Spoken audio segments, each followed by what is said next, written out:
We are at this pivotal crossroad where we are developing and evolving our technology so quickly, we have to make a choice as a society. How much of our power will we give away to the machines? How much of it sounds like a science fiction movie? Where do those movies come from? This is consciousness in those movies asking us to explore how much of ourselves do we want to give away. And here's a perfect example, Elon Musk. Elon Musk has developed a company called NEUROLINK, and his philosophy, and I'm not slighting him for this because this is the way society learns, this is the way science learns, by pushing the boundaries. And Elon Musk is a brilliant man, he's pushing those boundaries. And I think he'll push them until he has pushback from society. NEUROLINK is the first chip implanted into the human brain that directly links the human brain with the hard drive of a physical computer without a wire, without a cable. It's beyond Bluetooth, but you can think of it that way. So what he's saying is, if you can't beat the machines, join them. He said, let's interface, let's become one with these machines. They have the chips that can be implanted into the brain, and I mean, think about what's happening. These are silicon chips that have contact points that are interfacing with human neurons. My personal feeling is it's a mistake, my personal feeling.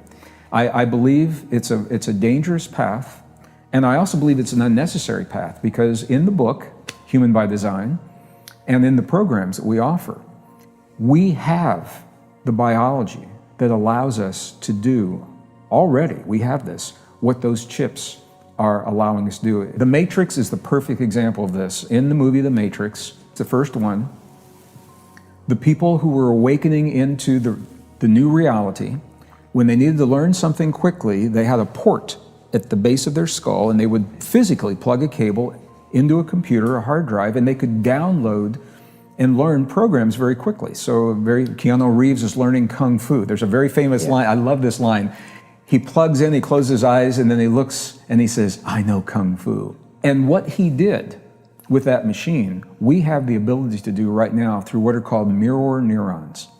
Interestingly, mirror neurons are a specialized class of neurons in the human brain that don't know the difference between watching an experience and having the experience. And we already know this, for example. This is why you can lie on your couch on a Sunday afternoon watching a soccer game or a golf tournament or whatever. You're lying down, but you're watching this and your heart's racing, your muscles are tense, you might be perspiring, you might be, breathing heavy, but you're just lying there. I mean, if you think about that, it makes no sense. Your mirror neurons think you're the one on the field. And these are very powerful neurons, and they're also powerful in addiction. This is why pornography, for example, is so powerful. It's so addicting, because when someone witnesses those images with the mirror neurons, it triggers the oxytocin and the same dopamine, the same very addictive chemistry, because the brain doesn't know the difference between watching and having the experience. So these are the bad things that we hear. The good things that we don't often hear is because the brain doesn't know the difference. When we learn to access these mirror neurons in a very specific way, we have super learning. I do this personally. I mean, we can learn very, very quickly.